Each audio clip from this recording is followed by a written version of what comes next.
NASA has Artemis II penciled in for April 2026, but the space agency still wants to fly sooner than that. I asked how they would do that in a recent interview with the Artemis II mission manager. Hey everyone, thanks for your time. In recent videos, I've gone over the takeaways from an interview with Matt Ramsey. NASA hopes that the processing of the vehicle from here, mostly by Exploration Ground Systems and prime contractor Amentum, will go smoothly, and if so, they could have Artemis II ready for launch sooner than next April. But they also decided to combine all their launch pad testing into one trip to Launch Pad 39B, with launch capping off that single rollout. That's what they plan to do in summary, and in this video, I asked about how that works. In some ways, this is the first preview on this channel of what the end of the launch campaign would look like. On March 5th, I interviewed Artemis II mission manager Matt Ramsey about planning and preparations for the mission. Artemis II is the first crewed flight for Orion and SLS and will circumnavigate the moon. As the title implies, Mr. Ramsey will be the chair of the mission management team during the mission. He will serve the role that Mike Serafin did for Artemis I, and actually the plan is for them to trade off, with Mr. Serafin being the mission manager and head of the mission management team again for Artemis III, and then Mr. Ramsey for Artemis IV. A lot of planning and configuration management, so to speak, for the missions are done over the months and years leading up to launch. I have followed the design of the mission going back to at least 2018, but as I covered in a video last year, the mission heritage goes back to the beginning of the post-Constellation era. The basics of the mission profile were developed over 10 years ago, but there's been significant changes around that outline over the years. I covered this in more detail in the video last year, but this first crewed Orion test flight has changed SLS upper stages, which included a co-manifested gateway element for a while. It also changed the period of the high Earth orbit from 24 hours to 42 hours, and then back to 24 hours. Even though the trajectory has been well known for the good part of a decade, the crew wasn't assigned to the mission until 2 years ago, and detailed mission and timeline planning is ongoing. The mission will be more like a space shuttle mission than an International Space Station increment. The hours and minutes will be choreographed to optimize the engineering and science data to be gathered during the 10-day-long mission. Mr. Ramsey oversees work on those plans, which we are mostly kept away from, and also oversees the planning and preparation that we see more of, assembling the Artemis II flight hardware and getting it ready for launch. The latter, the flight hardware preparation, is a critical path to launch, and we've been following that intently since Artemis I concluded over 2 years ago. The launch date moved from the end of 2024 back then to April 2026 now. However, NASA is trying to do better than April 2026. Since December, after the Orion heat shield investigation concluded, they have been looking at their schedules and trying to coordinate a quote-unquote work-to date that would represent an optimistic best-case scenario. If preparations more or less go smoothly from now until launch, what would that date be? I asked what the status was for working out that date. I saw a recording of the panel that you did with Charlie Blackwell Thompson. I guess that was... It's only been a month, but it's like end of January in Orlando. Yeah.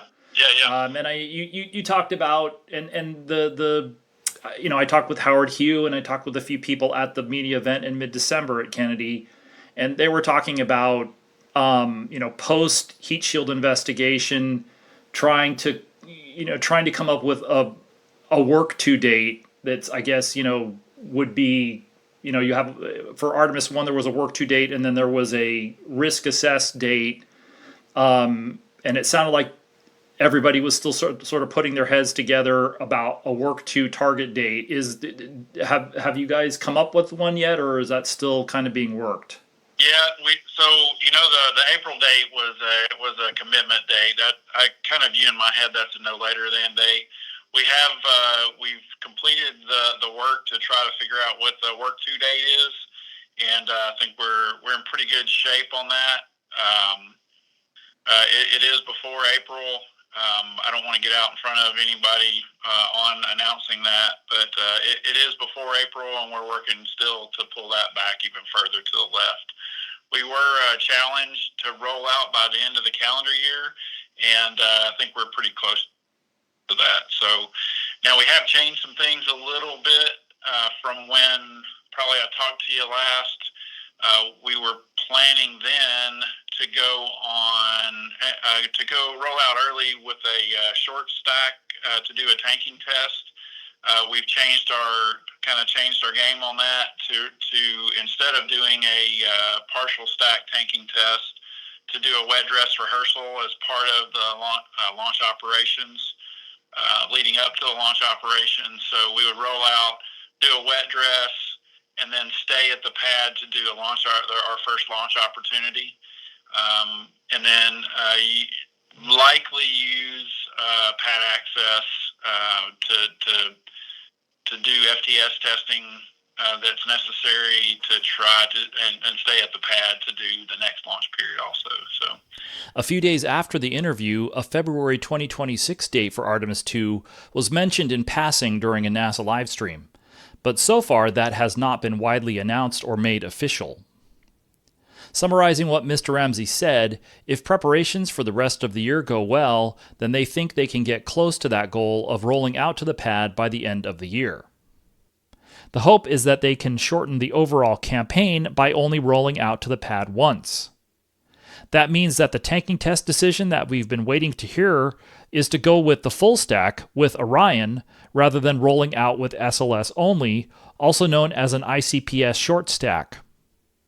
So rather than roll out once for the tanking test, then roll back, stack Orion, and go back out for launch, the goal is for Orion to be ready to stack at the end of the summer, beginning of fall. After that, the launch team would check out the full mated Orion SLS stack in the VAB, configure the vehicle for launch, and then roll out one time. A wet dress rehearsal is one type of tanking test. If the WDR is planned like the one for Artemis I, the vehicle would be fueled around the same 2-day-long countdown timeline. Tanking would be basically identical to a day of launch, and the countdown would run down through the 10-minute-long terminal sequence up until a few seconds before ignition. At that point, there would be a planned cutoff, which would trigger the automatic safing and recycle sequence. The vehicle would then be fully safed, detanked, and recycled for the first launch attempt. In addition to only one rollout for launch, given these lunar launch periods, the intent this time is to stay at the pad, if necessary, for the next launch period, in case launch doesn't occur in the first one. We'll come back to that and those details in a few minutes, but first I asked about the risks with pushing the tanking test so close to launch. Or, that would be sort of my look at it. You're sort of backloading the risk in terms of if you had an issue during a tanking test, what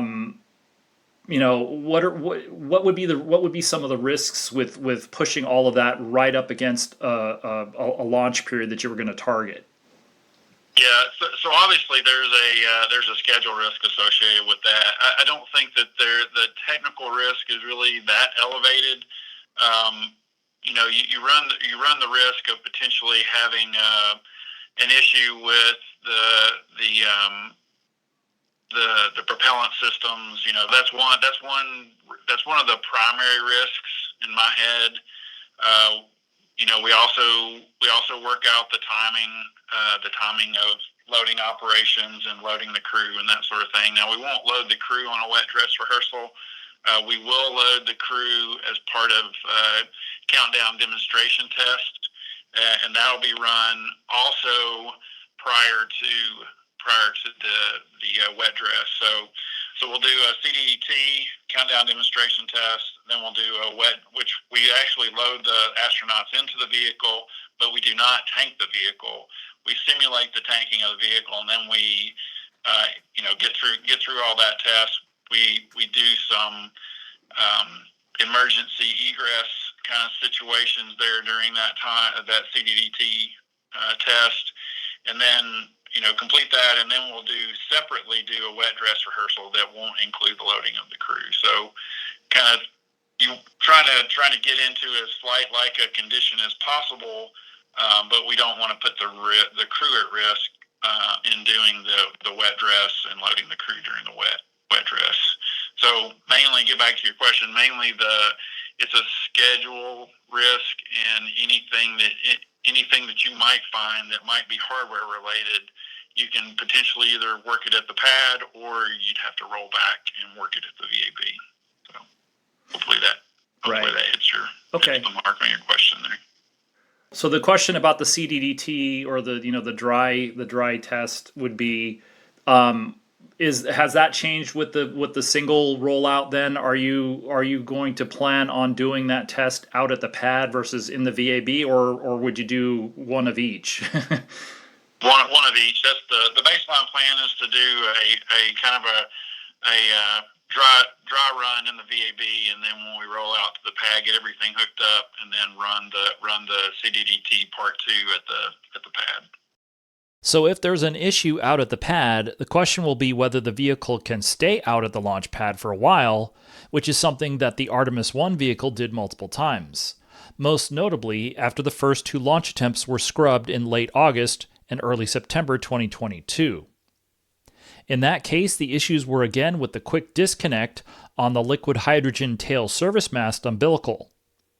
Rather than roll back, NASA demated and remated the umbilical plates at the pad and then performed a tanking test about 2.5 weeks later. When combined with a waiver from the Eastern Test Range to extend the best use by date, so to speak, for the Flight Termination System, that set them up to make another launch attempt in the next Artemis I launch period that had already opened. That would be the intent this time too, with some additional flexibility to stay at the pad. In contrast, we see what happens when the vehicle has to be rolled back to the VAB. Back in September 2022, after the tanking test, Hurricane Ian forced NASA to roll the vehicle off the pad, and it was another 6 weeks or so before the next launch attempt could be made. Mr. Ramsey also noted that this single rollout and launch pad flow would also include a countdown demonstration test, which is the equivalent of a dry dress rehearsal with the flight crew participating. When Artemis II was delayed from late 2024 to September 2025, the agency began working on a contingency pad access system, which could provide additional flexibility. That system would provide internal access to the SLS core stage inner tank and solid rocket booster forward skirts while at the pad. And it would be another option to reset and refresh the clock for use of the FTS in the absence of a waiver for an extension. I asked about usage of that contingency system and how the FTS requirements shape the game plan, so to speak, for rolling out to the pad before launch. Those two questions of if you still have the 25-day limit, are you still trading off trying to get a waiver to extend it longer than 25 days, or are you gonna quote unquote baseline using the pad access to go in and do the FTS testing at the pad? Yeah, I wouldn't say we're going to baseline it. That there are some intricacies in what you call a thing. So that thing, the contingency pad access is there for contingencies. However, we're using a little bit differently for Artemis II. I don't know that we will baseline that as part of Artemis III because I'm not sure the need will be there. We will likely, if we get into a situation where we do the roll to the pad, do the WDR, do the first launch period, and when I say that, we'll have 3 attempts within that launch period. So we'll have, we'll have three attempts in that launch period, and then at that point, the FTS waiver, we would probably have to ask for an FTS waiver like we did for Artemis I. Not the same magnitude, but something akin to that we would then get another launch period after the period that we were just in, if that makes sense. Did that answer make sense to you, or? Yeah, I guess the question is then the follow up would be, because the way I remember it for Artemis I, there was the timing of finishing that test in the VAB and rolling out to the pad. That had to be sort of choreographed itself on the front end. That's still the case, yes. Yeah, and so do you? I mean, so I'm sorry. Go ahead. Yeah, so it's a 15/25 day requirement. You have to so you go and do the FTS test, and you have to make the first attempt within 15 days, and you have to fly by 25. If that makes sense to you. Yeah. That's the way. So for Artemis I, we had the 15, but then we had something much greater than 25 on the back end that we were able to work with the range. I would not think that we would ask for nearly that much. I know we wouldn't ask for nearly that much for Artemis II, but how much we go in and ask for is really going to be dependent on the need. And the need, I think Charlie understands what the need is, and she is working with our SLS folks with the range on that already. So I would say that's kind of to be determined as far as the exact parameters that we would go ask the range for, but there is a possibility that we would ask for them for a waiver on the back end of that 25 days. There had been some talk of getting to do a fit check of the pad contingency access system if SLS rolled out to pad 39B separately for a tanking test. Now that a single expedited pad flow up to launch is planned, it sounds like the first time the pad contingency access system might be set up is only if there's a contingency. If EGS, Orion, and SLS are able to send Artemis II on its way during the first launch period, then it wouldn't be needed. The system could come into play if things take too long and the vehicle and crew are still on the ground when the first launch period ends. So if you're still working within those parameters, are you confident that you'll be able to fit all of that testing in, including a wet dress, roll out, do all of that testing, and get to that first launch attempt within that 15-day window? Yeah, I do. Okay, and then the ops are planned around that to ensure that we get to a first planned launch opportunity by then. Okay.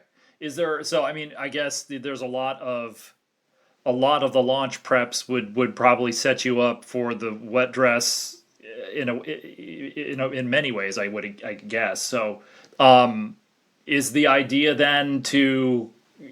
I mean, again, I apologize if this is more of a question for Charlie Blackwell Thompson, but is the idea then, like, how much time would you be thinking about you collectively? So you do the wet dress, you detank. How much time are you? It sounds like there wouldn't be a whole lot of time between that. If everything goes clean in that test, you would basically sort of do like a scrub turnaround to go into our first launch attempt. That's right. Yeah, I think it's a little bit longer than kind of the 1 day scrub turnaround, but it is not that much longer. It's a 2 or 3 days in between, I think, is the plan. Okay, and then on the and I just looked it up. It's 3 days in between wet dress and first launch attempt. So if we look at the timeline from several days before rollout from the VAB to the pad, all the way until the first launch attempt, there's a lot to do. We can combine what we saw for Artemis I with what we've asked NASA exploration officials about over the last couple of years. The Flight Termination System use clock starts with an end-to-end test of the system from the Eastern Test Range to the FTS components installed on SLS. The system is configured as close to launch as possible, but it is a system to destroy the vehicle, so the firing chain is broken or disconnected in specific places. As noted, the clock is now running once that test starts, so once the test is completed to everyone's satisfaction, NASA will expeditiously finish up closeouts of the FTS and rollout preparations. That includes fully connecting the FTS and installing the ordnance to complete the firing chains on the vehicle. Any remaining internal access platforms inside SLS are removed, flight doors are installed, and any remaining VAB platforms are retracted. Then the vehicle is rolled out to launch pad 39B, and after the crawler transporter carries the ML and the vehicle up the pad slope and lowers them onto the pedestals, the pad flow begins. The pad systems are connected to the ML and validation tests are conducted to verify they are functional. With this first crewed flight, the emergency egress system will be set up, and launch countdown preps will get started. There's one pre-countdown hazardous operation that needs to be conducted, which is servicing the SLS solid rocket booster hydraulic power unit hydrazine tanks. There are 2 redundant hydraulic systems on each booster that provide the power for the SRB thrust vector control system. The System A and System B tanks need to be loaded, and those use the Heritage carts that fully suited personnel will work with to fill all 4 tanks. In addition to that, some of the movable flame deflector devices will be positioned in the pad's flame trench. Those are integrated with movable columns that provide additional structural support to the mobile launcher base platform. Other countdown preps will be in work, and as Mr. Ramsey said, there will be 3 countdowns performed, including the one for the first launch attempt. The first is the countdown demonstration test with the crew. For commercial crew, they are called dry dress rehearsals, and they provide a high-fidelity practice for the launch team and flight crew to run through the day of launch timeline with all the equipment in place, just without the vehicle being fueled. The crew will suit up in NASA's crew quarters at the Neil Armstrong Operations and Checkout Building, and then they will be driven out to the pad on the planned launch countdown timeline. This will provide another practice run for the closeout crew and the flight crew to go through the Orion ingress procedures in the White Room on the mobile launcher. Exploration Ground Systems is balancing the desire to maximize daily launch windows of up to 2 hours with a time limit on how long the crew can lie on their backs in Orion before launch, and this would be the last planned practice run. After a terminal countdown simulation, as Mr. Ramsey said, there will be additional training at the pad running through emergency egress procedures in case of a contingency situation such as a fire. The second countdown would be the wet dress rehearsal, which will be the highest fidelity countdown simulation because it requires configuring the vehicle for launch and running through the terminal countdown sequence up until a few seconds before engine ignition. That requires the vehicle to meet all the launch commit criteria during tanking and terminal countdown until the planned cutoff. The WDR is a hazardous operation, and since no launch is intended, it would be uncrewed. Then, given what Mr. Ramsey said, it sounds like the plan would be to perform a 72-hour recycle from the WDR to the first launch attempt. That would provide time to recycle the countdown all the way back to the top, and would also allow the liquid hydrogen and liquid oxygen storage spheres at Pad 39B to be replenished from tanker trucks. The plan would be to try to get all that work from the FTS end-to-end test back in the VAB all the way to the first launch attempt within about 15 days. Stepping back to look at the bigger picture, the 2 ways that these programs under NASA's Exploration Directorate are hoping to accelerate the launch date or readiness to launch Artemis II are, first, to keep Orion on this planned schedule. Orion needs to be ready to stack by the end of the summer, in other words, by the end of September. The second part of the plan builds on that assumption. Orion is ready by the end of September, early October to stack, and so a single rollout and pad flow would get to launch readiness sooner. The previous plan would have had SLS complete a tanking test out of the pad on its own. In theory, that option would mitigate some of the schedule risks from first-time tanking operations after all the modifications at Pad 39B. But apparently that option wouldn't be ready far enough ahead of Orion being ready to stack. So in parallel with Orion launch preparations in the KSC industrial area in the spring and summer, SLS will be assembled and checked out in the VAB. All that work would also need to be complete by the end of the summer too. I asked about the next piece of that launch opportunity puzzle, which is the impact of the re-entry downrange constraints on the number of opportunities within a given launch period.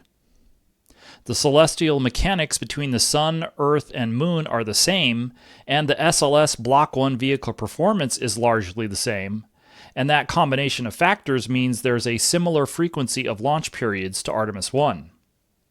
There are lunar launch periods that run about 2 weeks on and then 2 weeks off, and they repeat. There are a couple of differences this time, one older and one newer. First was that there's no daylight splashdown and recovery constraint this time, since those recovery operations have been demonstrated in daylight twice. The second difference is this re-entry constraint on the Artemis II Orion heat shield. NASA chose to fly this quote-unquote low permeability AVCOAT heat shield only one more time, on Artemis II.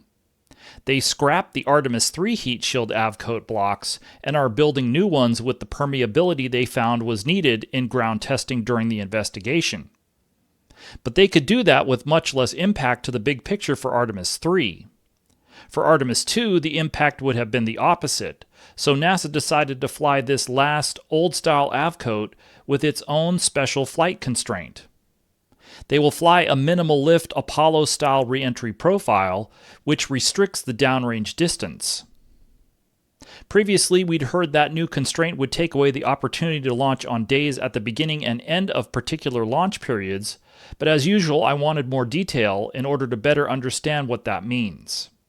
With the restrictions on the entry, the downrange entry track, like what I'd heard is, Amit Kshatriya and I apologize if I'm butchering his name as usual, but he in the press conference when the heat shield investigation concluded, he talked about that restriction kind of clipping the heads and tails of the launch period. And what I'd heard is some of the launch periods were expressed, it seemed like in a very similar time frame, like 2 weeks or so, but then within that you might only get 3 or 4 launch attempts. So you've brought this gigantic second liquid hydrogen sphere on board at Pad 39B, and I know to some extent it's for Block 1B and beyond, but will you get the chance to do, if you needed to do a scrub turnaround for weather, for instance, are you going to get an opportunity on Artemis II to even do like a 24-hour scrub turnaround with this restriction?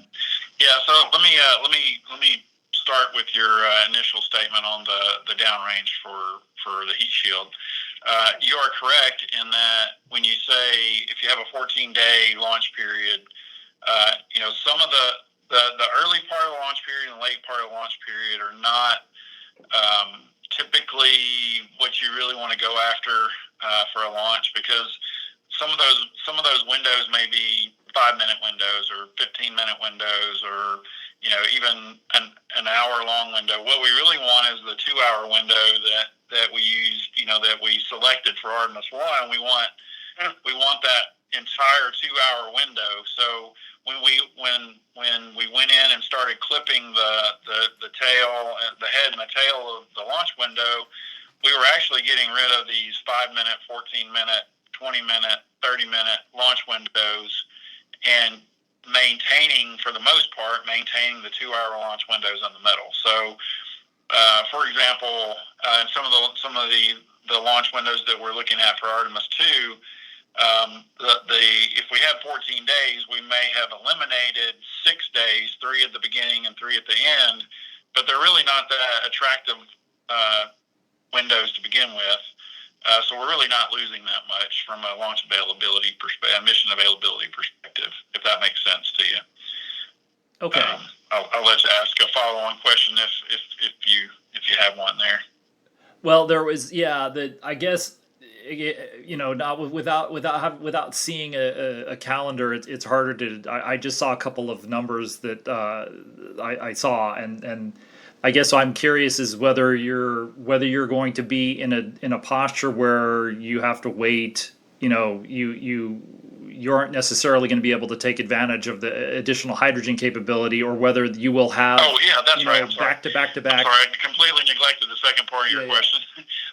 So the second part was the hydrogen sphere. So the additional hydrogen sphere is intended for Block 1B type missions, but we can use that additional sphere to do a 24-hour scrub turnaround. So I don't believe we were able to do a 24-hour scrub turnaround on Artemis I. I think it was 48. I'm remembering back here, but the way that the launch ops is laid out for Artemis II with that sphere is you take, day one, you give it a go. Day two, you're able to give it a go, and then you could take a third day in a row, but that's not something Charlie is very interested in, because of the launch teams. You don't want to turn around every 24 hours, because really the way that those 24-hour turns is that you drain the vehicle, and then not too much longer you start the launch preps for the second day. So, I think so. The way that we're going to do it is, launch on the leading edge of the window, scrub turnaround 24 hours later, and then a scrub turnaround 48 hours after the second attempt for the third attempt. If that makes sense. So we are able to take advantage of the majority of the days within that window. If it's a 6, 7, 8 day window that we have, we'd be able to request from the range those days within that window, that we could say, here's our primary, we want it to be on whatever day, and then we'll take the next day, and then 2 days after that. And then if we have to worry about weather, then weather we would ask for subsequent days in the period. I asked if we could get a launch availability calendar for Artemis II, but NASA still says no, not yet. Even so, it sounds like the launch periods will still be like Artemis I, where there would still be multiple days in the middle of a launch period with 2-hour-long launch windows, which would give the launch team the maximum amount of time to deal with issues and theoretically even a recycle, although that hasn't been demonstrated. As a quick aside, the Artemis I wet dress rehearsal had planned on a countdown recycle demonstration, as we can see in the Gantt chart that NASA released for the June 2022 test run. With a 2-hour-long launch window, if an issue that caused a cutoff late in terminal count could be resolved within approximately an hour, then it's conceivably possible that the launch team could recycle back to T-minus 10 minutes and holding, and then try again to launch before the end of that day's launch window. The launch team practices those scenarios all the time in simulations, but as it turned out, they never got the chance to do the highest fidelity demonstration with the Artemis I vehicle during the 2022 launch campaign. As noted in the question and response, there are now 2 gigantic liquid hydrogen spheres at Launch Pad 39B. The second one was built for Artemis II when it was going to be the first flight of the Exploration Upper Stage and SLS Block 1B, but it will enable the technical capability to perform launch attempts back to back to back 3 days in a row.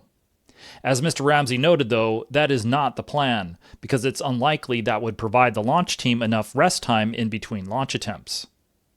The plan for Artemis II is to be able to make 4 launch attempts within 6 days, versus the 3 attempts within 7 days that were available for Artemis I. Given this one-time re-entry constraint, those 6 days or so in the middle of the launch period would effectively be the opportunity to launch within the 2 weeks overall, where the celestial mechanics might work. If they haven't launched after 4 attempts in 6 days, then they would likely need to stay at the pad and reset for the next launch period, which might be 2 to 3 weeks in the future. Thanks as always for watching, and thanks for joining the channel. I'm hoping to put out at least a couple of extra videos a month for members, like this one. Click on the like button if you found this video informative. If you're feeling extra generous, I would welcome any one-time donations. There's a link to my Buy Me a Coffee page in the description. The idea is to provide more flexibility for making trips to NASA centers and contractor facilities in the US, even when it's not the greatest time to find an airplane seat or a rental car or a hotel room and so on, like spring break in Florida or Mardi Gras in New Orleans or places like that.